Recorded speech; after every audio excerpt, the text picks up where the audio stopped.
नमस्कार, दूरदर्शन खबरां 'ਚ ਆਪ ਸਭ ਦਾ ਸਵਾਗਤ। ਮੈਂ ਹਾਂ ਜਤਿੰਦਰ ਸਿੰਘ। ਪਹਿਲਾਂ ਪੇਸ਼ ਨੇ ਚੋਣਵੀਆਂ ਖਬਰਾਂ।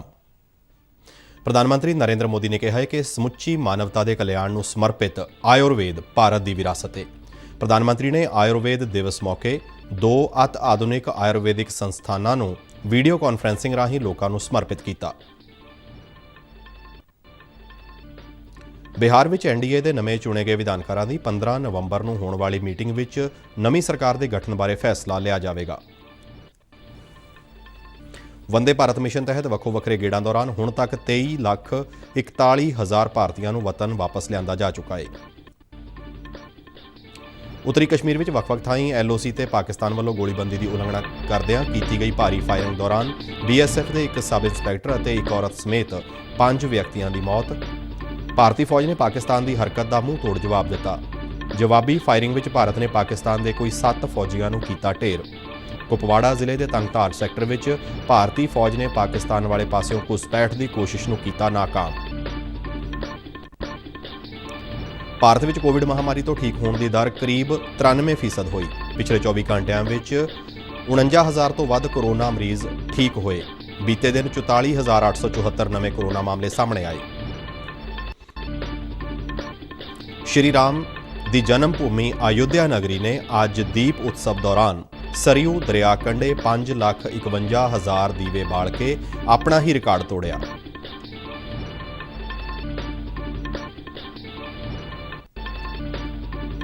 फाजिलका दे व्यापारियों ने पटाके ना वेचण दा फैसला करदियां ग्रीन दिवाली मनाउण दा ऐलान किया। पंजाब दे मुख मंत्री कैप्टन अमरिंदर सिंह ने सूबा वासियों नूं दिवाली, बंदी छोड़ दिवस अते विश्वकर्मा दिवस दीआं वधाइयां दित्तियां। मुख मंत्री ने लोगों को त्योहारों दौरान कोरोना दिशा निर्देशों की सख्ती नाल पालना करने की अपील की। ते हुण खबरां विस्तार नाल। प्रधानमंत्री नरेंद्र मोदी ने कहा है कि समुची मानवता के कल्याण को समर्पित आयुर्वेद भारत की विरासत है। अज आयुर्वेद दिवस मौके 2 अति आधुनिक आयुर्वेदिक संस्थानों को वीडियो कानफ्रेंसिंग राही लोगों को समर्पित करदे प्रधानमंत्री ने कहा कि हर भारती लई ये गल बड़ी खुशी वाली है कि साडे रवायती ज्ञान नूं हुण विदेशों में भी अपनाया जाण लगा है। ਅੱਜ ਜਿਨ੍ਹਾਂ ਸੰਸਥਾਨਾਂ ਨੂੰ ਦੇਸ਼ਵਾਸੀਆਂ ਨੂੰ ਸਮਰਪਿਤ ਕੀਤਾ ਗਿਆ ਉਹਨਾਂ ਵਿੱਚ ਗੁਜਰਾਤ ਦੇ ਜਾਮਨਗਰ ਵਿੱਚ ਆਯੁਰਵੇਦ ਅਧਿਐਨ ਅਤੇ ਖੋਜ ਸੰਸਥਾਨ ਅਤੇ ਰਾਜਸਥਾਨ ਦੇ ਜੈਪੁਰ ਵਿੱਚ ਰਾਸ਼ਟਰੀ ਆਯੁਰਵੇਦ ਸੰਸਥਾਨ ਸ਼ਾਮਲ ਨੇ। ਨਰਿੰਦਰ ਮੋਦੀ ਨੇ ਕਿਹਾ ਕਿ ਵਿਸ਼ਵ ਸਿਹਤ ਸੰਗਠਨ ਨੇ ਭਾਰਤ ਨੂੰ ਰਵਾਇਤੀ ਇਲਾਜ ਪ੍ਰਣਾਲੀ ਦਾ ਵਿਸ਼ਵ ਕੇਂਦਰ ਸਥਾਪਿਤ ਕਰਨ ਲਈ ਚੁਣਿਆ ਹੈ। ਉਹਨਾਂ ਇਸ ਗੱਲ ਤੇ ਜ਼ੋਰ ਦਿੱਤਾ ਕਿ ਆਯੁਰਵੇਦ ਦੇ ਗਿਆਨ ਨੂੰ ਗ੍ਰੰਥਾਂ, ਸ਼ਾਸਤਰਾਂ ਅਤੇ ਨੁਕਸਿਆਂ ਦੇ ਦਾਇਰੇ ਤੋਂ ਬਾਹਰ ਕੱਢਿਆ ਜਾਣਾ ਚਾਹੀਦਾ ਹੈ ਅਤੇ ਇਸ ਪੁਰਾਤਨ ਗਿਆਨ ਨੂੰ ਆਧੁਨਿਕ ਲੋੜਾਂ ਅਨੁਸਾਰ ਢਾਲਿਆ ਜਾਣਾ ਚਾਹੀਦਾ ਹੈ। ਪ੍ਰਧਾਨ ਮੰਤਰੀ ਨੇ ਕਿਹਾ ਕਿ ਦੇਸ਼ ਵਿੱਚ ਆਯੁਰਵੇਦ ਅਤੇ ਖੋਜ ਕਾਰਜ ਹੋ ਰਹੇ ਨੇ ਤੇ 21ਵੀਂ ਸਦੀ ਦੇ ਆਧੁਨਿਕ ਵਿਗਿਆਨ ਤੋਂ ਪ੍ਰਾਪਤ ਗਿਆਨ ਨੂੰ ਪ੍ਰਾਚੀਨ ਗਿਆਨ ਦੇ ਨਾਲ ਜੋੜਿਆ ਜਾ ਰਿਹਾ ਹੈ। ਉਹਨਾਂ ਕਿਹਾ ਕਿ ਆਯੁਰਵੇਦ ਅੱਜ ਸਿਰਫ ਬਦਲਵੀਂ ਇਲਾਜ ਪ੍ਰਣਾਲੀ ਨਹੀਂ ਰਹਿ ਗਿਆ, ਸਗੋਂ ਇਹ ਦੇਸ਼ ਦੀ ਸਿਹਤ ਨੀਤੀ ਦਾ ਪ੍ਰਮੁੱਖ ਆਧਾਰ ਬਣ ਗਿਆ ਹੈ। ਉਹਨਾਂ ਦੱਸਿਆ ਕਿ ਲੇਹ ਵਿੱਚ ਰਾਸ਼ਟਰੀ ਸੋਵਾ ਰਿਗਪਾ ਇਲਾਜ ਪ੍ਰਣਾਲੀ ਬਾਰੇ ਵੀ ਅਧਿਐਨ ਅਤੇ ਖੋਜ ਦੀ ਸਹੂਲਤ ਹੋਵੇਗੀ।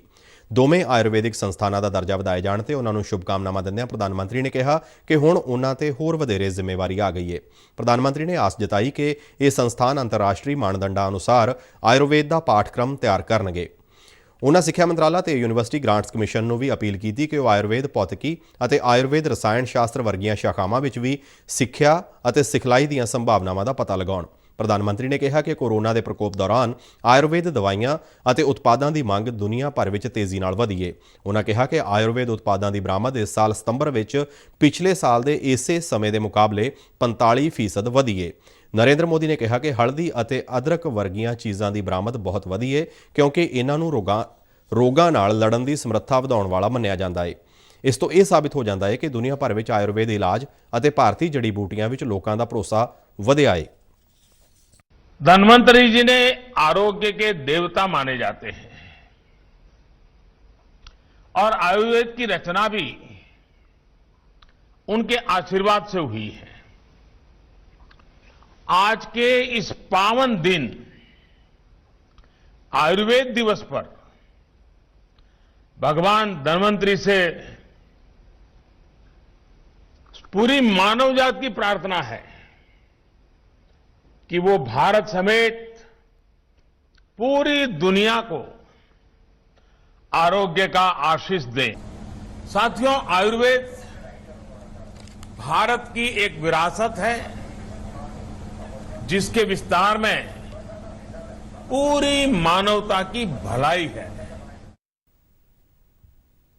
ਬਿਹਾਰ ਵਿੱਚ ਐਨਡੀਏ ਵਿਧਾਨਕਾਰ ਪਾਰਟੀ ਦੇ ਨਵੇਂ ਚੁਣੇ ਗਏ ਵਿਧਾਨਕਾਰਾਂ ਦੀ ਆਉਂਦੇ ਐਤਵਾਰ ਪਟਨਾ ਵਿੱਚ ਬੈਠਕ ਹੋਵੇਗੀ, ਜਿਸ ਵਿੱਚ ਨਵੀਂ ਸਰਕਾਰ ਦੇ ਗਠਨ ਬਾਰੇ ਫੈਸਲਾ ਲਿਆ ਜਾਵੇਗਾ।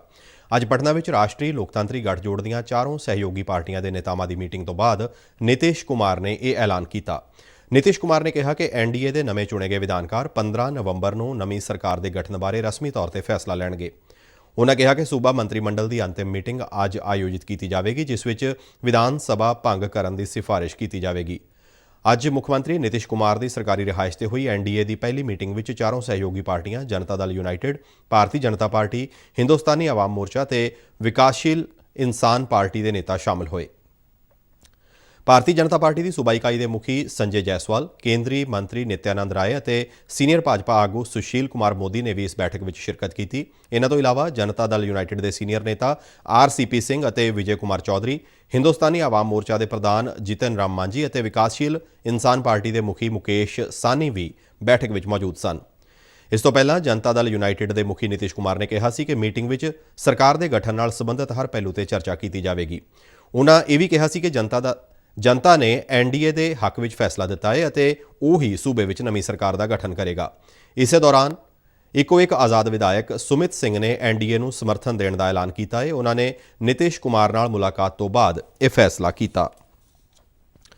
ਵੰਦੇ ਭਾਰਤ ਮਿਸ਼ਨ ਤਹਿਤ ਵੱਖੋ ਵੱਖਰੇ ਢੰਗ ਤਰੀਕਿਆਂ ਰਾਹੀਂ ਹੁਣ ਤੱਕ 23,41,000 ਭਾਰਤੀਆਂ ਨੂੰ ਵਤਨ ਵਾਪਸ ਲਿਆਂਦਾ ਜਾ ਚੁੱਕਾ ਹੈ। ਵਿਦੇਸ਼ ਮੰਤਰਾਲੇ ਦੇ ਬੁਲਾਰੇ ਅਨੁਰਾਗ ਸ਼੍ਰੀਵਾਸਤਵ ਨੇ ਨਵੀਂ ਦਿੱਲੀ ਵਿੱਚ ਇਹ ਜਾਣਕਾਰੀ ਦਿੰਦਿਆਂ ਦੱਸਿਆ ਕਿ ਵੰਦੇ ਭਾਰਤ ਮਿਸ਼ਨ ਦੇ ਮੌਜੂਦਾ ਗੇੜ ਦੇ ਪਹਿਲੇ 10 ਦਿਨਾਂ ਦੌਰਾਨ 22 ਦੇਸ਼ਾਂ 'ਚੋਂ 436 ਕੌਮਾਂਤਰੀ ਉਡਾਣਾਂ ਰਾਹੀਂ 80,000 ਭਾਰਤੀਆਂ ਨੂੰ ਵਤਨ ਵਾਪਸ ਲਿਆਂਦਾ ਜਾ ਚੁੱਕਾ ਹੈ। ਵੰਦੇ ਭਾਰਤ ਮਿਸ਼ਨ ਦਾ 8ਵਾਂ ਗੇੜ ਇਸ ਵੇਲੇ ਚੱਲ ਰਿਹਾ ਹੈ। ਉੱਤਰੀ ਕਸ਼ਮੀਰ ਵਿੱਚ ਕਈ ਥਾਈਂ ਪਾਕਿਸਤਾਨੀ ਫੌਜ ਵੱਲੋਂ ਅੱਜ ਗੋਲੀਬੰਦੀ ਦੀ ਉਲੰਘਣਾ ਕਰਦਿਆਂ ਬਿਨਾਂ ਭੜਕਾਹਟ ਦੇ ਕੀਤੀ ਗਈ ਫਾਇਰਿੰਗ ਦੌਰਾਨ ਬੀਐਸਐਫ ਦੇ ਇੱਕ ਸਬ ਇੰਸਪੈਕਟਰ ਅਤੇ ਇੱਕ ਔਰਤ ਸਮੇਤ 5 ਵਿਅਕਤੀਆਂ ਦੀ ਮੌਤ ਹੋ ਗਈ। ਸਰਕਾਰੀ ਸੂਤਰਾਂ ਨੇ ਦੱਸਿਆ ਕਿ ਪਾਕਿਸਤਾਨ ਵੱਲੋਂ ਐਲਓਸੀ ਤੇ ਬਾਰਾਮੂਲਾ ਦੇ ਉੜੀ ਖੇਤਰ ਵਿੱਚ ਭਾਰਤੀ ਚੌਂਕੀਆਂ ਅਤੇ ਰਿਹਾਇਸ਼ੀ ਇਲਾਕਿਆਂ ਨੂੰ ਨਿਸ਼ਾਨਾ ਬਣਾਇਆ ਗਿਆ। ਪਾਕਿਸਤਾਨ ਦੀ ਇਸ ਹਰਕਤ ਦਾ ਭਾਰਤੀ ਫੌਜ ਨੇ ਮੂੰਹ ਤੋੜ ਜਵਾਬ ਦਿੱਤਾ। ਸੂਤਰਾਂ ਅਨੁਸਾਰ ਭਾਰਤ ਵੱਲੋਂ ਕੀਤੀ ਗਈ ਜਵਾਬੀ ਫਾਇਰਿੰਗ ਵਿੱਚ ਪਾਕਿਸਤਾਨ ਦੇ ਕੋਈ 7 ਫੌਜੀ ਢੇਰ ਕਰ ਦਿੱਤੇ ਗਏ। ਬੁਲਾਰੇ ਨੇ ਦੱਸਿਆ ਕਿ ਪਾਕਿਸਤਾਨ ਵੱਲੋਂ ਕੀਤੀ ਗਈ ਫਾਇਰਿੰਗ ਵਿੱਚ ਬੀਐਸਐਫ ਦੇ ਸਬ ਇੰਸਪੈਕਟਰ ਰਾਕੇਸ਼ ਡੋਵਾਲ ਸਮੇਤ ਬੀਐਸਐਫ ਦੇ 2 ਕਰਮੀਆਂ ਦੀ ਮੌਤ ਹੋਈ, ਜਦਕਿ ਇੱਕ ਜਵਾਨ ਜ਼ਖਮੀ ਦੱਸਿਆ ਜਾ ਰਿਹਾ ਹੈ। ਇਹਨਾਂ ਤੋਂ ਇਲਾਵਾ ਇੱਕ ਔਰਤ ਸਮੇਤ 3 ਨਾਗਰਿਕ ਵੀ ਪਾਕਿਸਤਾਨ ਵੱਲੋਂ ਕੀਤੀ ਗਈ ਗੋਲੀਬਾਰੀ ਦਾ ਸ਼ਿਕਾਰ ਹੋਏ। ਜਾਨੀ ਨੁਕਸਾਨ ਤੋਂ ਇਲਾਵਾ ਕਈ ਮਕਾਨਾਂ ਨੂੰ ਵੀ ਨੁਕਸਾਨ ਪੁੱਜਾ। ਮ੍ਰਿਤਕ ਨਾਗਰਿਕਾਂ ਦੀ ਪਛਾਣ ਫਾਰੂਕਾ ਬੇਗਮ, ਤਾਹਿਰ ਜਲਾਲੂਦੀਨ ਅਤੇ ਨਾਦਿਰ ਹੁਸੈਨ ਵਜੋਂ ਹੋਈ ਹੈ।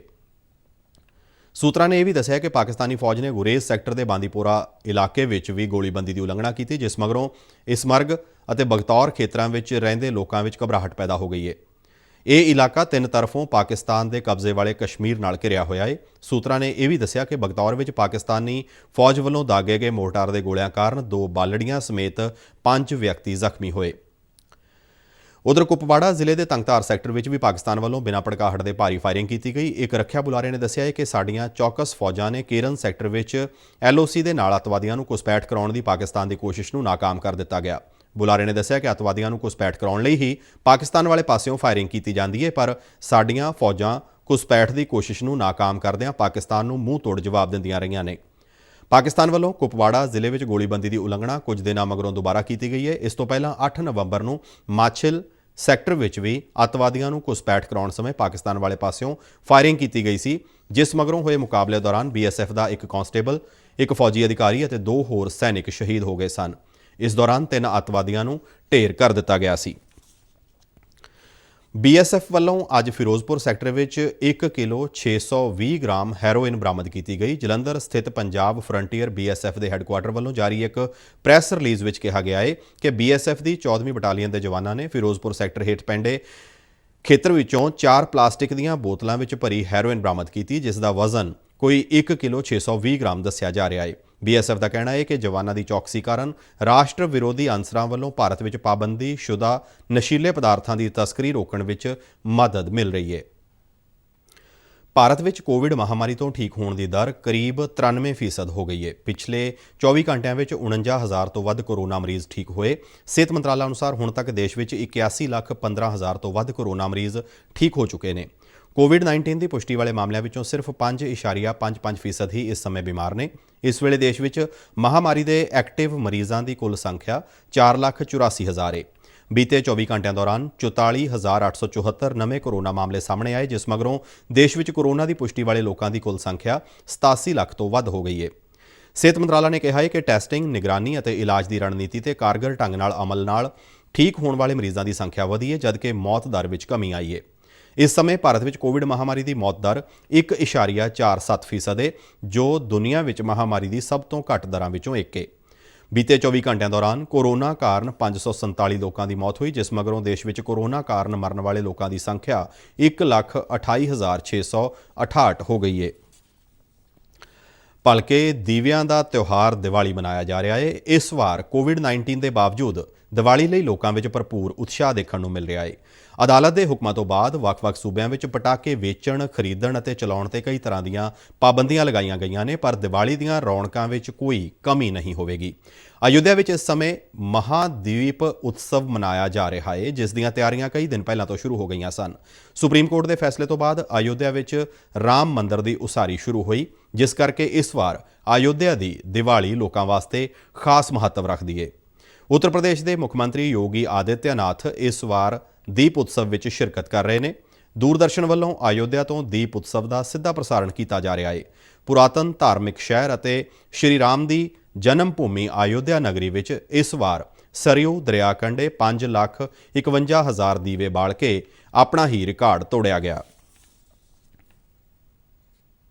पंजाब समेत देश के ਵੱਖ-ਵੱਖ ਹਿੱਸਿਆਂ ਵਿੱਚ इस वार पटाकिਆਂ की विक्री ਤੇ पाबंदी लगाए जाने के हुक्मां कारण ਵਪਾਰੀਆਂ ਵਿੱਚ रोस पाया जा रहा है, पर फाजिलका के करियाना ਵਪਾਰੀਆਂ ने अनोखी पहल करदिਆਂ इस वार खुद ही पटाके ना वेचण का फैसला करदिਆਂ ग्रीन दिवाली मनाउण का ऐलान किया है।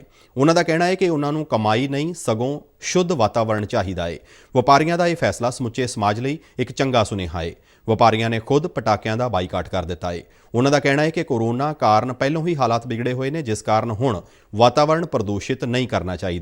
करियाना व्यापारी राजू कामरा, गौरव कुमार और अमित सेठी ने लोगों को भी ग्रीन दिवाली मनाउण की अपील की।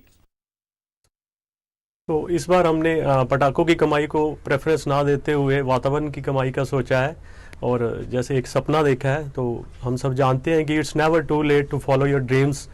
तो हम जानते हैं कि वातावरण पहले ही एक गैस का चैम्बर बन चुका है, और कहीं एक ऐसा दिन ना आ जाए कि हमें घर पे सांस लेने के लिए भी ऑक्सीजन सिलेंडर रखना पड़े। तो एक ये हमने एक अनोखी पहल की है, तो देखते हैं कैसे सक्सेस होते हैं। और हम सब जानते हैं कि ये journey of 1000 mile start with a single step. तो एक ये स्टेप लिया है हमने व्यापारियों ने। Let's celebrate a green Diwali without crackles, without noise, pollution less Diwali. पर इस बार सब आप ग्रीन दिवाली मनाएं। हर एक चीज़ पैसा नहीं है, वातावरण बचाएंगे तो ही बढ़िया चलेगा आगे। मतलब से नो टू क्रैकर्स सर। और बहुत आइटम है जी, सिर्फ पटाख अगर इन्वायरमेंट बचाएंगे तो ही गाड़ी चलेंगे ना, अगर इन्वायरमेंट नहीं बचेगा तो बाद में पैसा क्या करेंगे। तो इस तरह से ये निश्चय किया कि सारे व्यापारी लोग ग्रीन दिवाली मनावांगे, वातावरण हरा भरा रखांगे। तो बच्चों को भी दे रहे हैं शिक्षा की तुसीं पटाखे ना चलाओ, और जो है हरे पटाखे चलाओ जिन्होंने वातावरण प्रभावित ना होए। पंजाब के मुख्यमंत्री कैप्टन अमरिंदर सिंह ने सूबा वासियों को दिवाली और बंदी छोड़ दिवस की पूर्व संध्या ते वधाइयां दित्तियां ने। मुख्यमंत्री ने सूबा वासियों को वातावरण को साफ रखण और कोविड तो सुरक्षा की खातर ग्रीन दिवाली मनाउण की अपील की। अपने सुनेहे में मुख्यमंत्री ने लोगों को कोविड नियमों की पूर्ण तौर पर पालना करदे अपने परिवारों नाल घरां विच त्यौहार मनाउण लई आख्या। मुख्यमंत्री ने लोगों को पटाके चलाउण तो गुरेज करन दी भी अपील की। पंजाब विच उंज सूबा सरकार वालों 8 तो 10 बजे तक 2 घंटिਆਂ ਲਈ पटाके चलाउण की आग्या दी गई है, तां जो प्रदूषण नूं फैलण तो रोकिया जा सके। इस दे नाल ही साडा खबरां दा ਇਹ बुलेटिन समाप्त हुंदा है। इजाजत दिओ, नमस्कार।